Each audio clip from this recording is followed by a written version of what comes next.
Hey folks, JD here, and today we're looking at this. This little funny contraption is the FQ777. Now apparently, according to the manual, it is the world's smallest folding quadcopter. Now I bought this, obviously, as you can tell, it's a cube. Why wouldn't you buy it?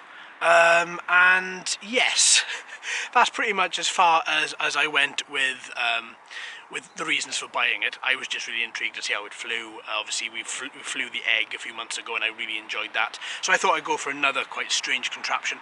Now this, as you can see, the propellers pop out to the side, so you just lift them out ever so gently. The plastic is very thin on this quadcopter, so you are going to have to take a bit of care when pulling out the propeller arms. Now, and just overall use of this quadcopter, as it is very, very fragile by the feel of it. It's not the best plastic, it's very, very thin. Now what I want to see from this, obviously I control it from the smartphone, so I'm hoping that I'm going to get good distance with this. I'm hoping there's not going to be any issues with transmitter relay.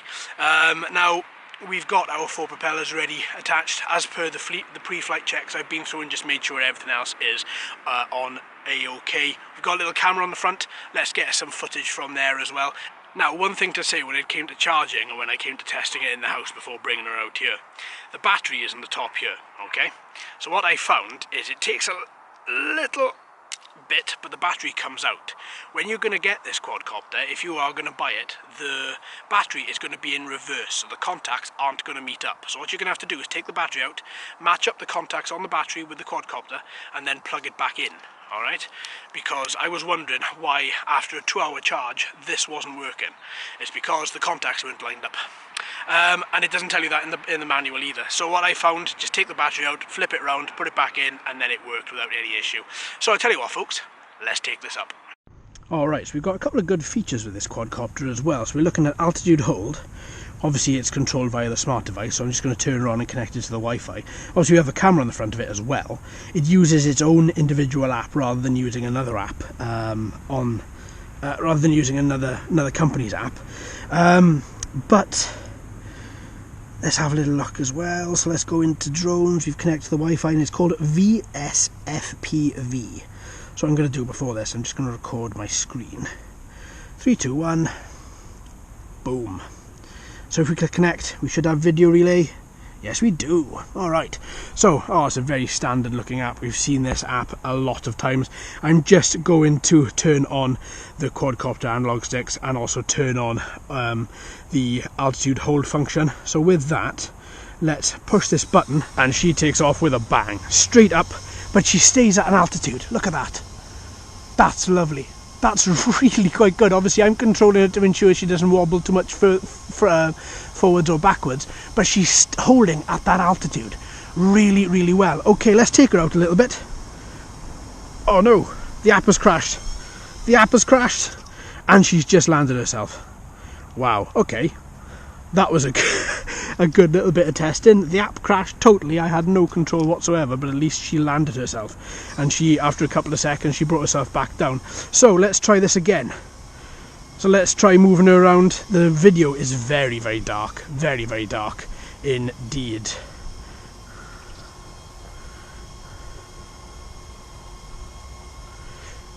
But she controls really well. And she's silent. Those motors are totally silent. But I tell you what, they are kicking up some breeze underneath them. And the motors, the propellers, as you'll see, they're in a cone shape. Look at that. So we've got red LEDs on the front of the quadcopter. We've got blue LEDs on the back. I'm going to record a little bit of video. Oh wow, she dipped a lot then when I clicked record video. But all in all, he's flying really well. I'm really quite astounded. I didn't expect that at all. Oh, a little bit of a controller issue there, when I tried to move him about, and he just wouldn't have it. So I tell you what, let's kick him up to 60% speed, and let's turn him round. Turning him is a job in itself. Oh, the app has crashed again. The app has crashed. Okay, let's relaunch the app. Oh, let's turn him back up. Let's connect again. Once again, we're going to turn on those analog sticks. We're going to push up, and up he's going to go. Oh, do you know what? I really hope this isn't going to be how this video is going to go, that the app crashes, because that's something that is quite easy to put right, and it does detract massively from the flight of the quadcopter. Okay, so the app has crashed now for a total of 3 times. That's not great. I don't like that. To be honest with you, I'm a bit reluctant to take it back up, but I'm going to one last time, as I am on my own here, and I do want to make sure that I've covered everything that I possibly can with this. So let's take it back up one last time. If this crashes this time, then we'll just go for a verdict. But all in all, okay, let's try the gyro feature. So let's try gyro. Oh, and he's landed himself because the batteries are dead, I believe. So let's try it again. Nope, he just landed himself. There we go. Okay. So with this, I'm just going to fly him around. I'm going to follow him a little bit. I'm going to give him a bit of space. So I haven't turned anything else on. I've just got altitude hold on. I don't want to... The app has crashed every time when I try and record video, so I'm not going to try and record any video at all for this. See, the quadcopter flies, I think, quite nicely. Okay, it's not the best, it's not going to be the best, but at the same time, it flies a lot nicer than what I had expected from a cube. The camera placement on the drone is lovely because it's right at the front, but again, there's a problem in so much that this app keeps on crashing, so you can't have trouble-free flying. There we are, it's crashed one last time. There we go. And now the app. There we are, and now the quadcopter's going to land itself. I tell you what, folks, let's just get in for a verdict. I don't want to fly this anymore with this app crashing as much as this. Okay, so what do I think about the FQ777? Well, cosmetically, I think it looks great. The camera placement is fantastic, right at the front, but it's right in the middle of these propellers. Really, really nice placement. I like that a lot for some reason. It just sort of ticks boxes. The quadcopter flying is really nice. It flies smoothly, it's easy to control. But there is one problem, and it's a very big problem.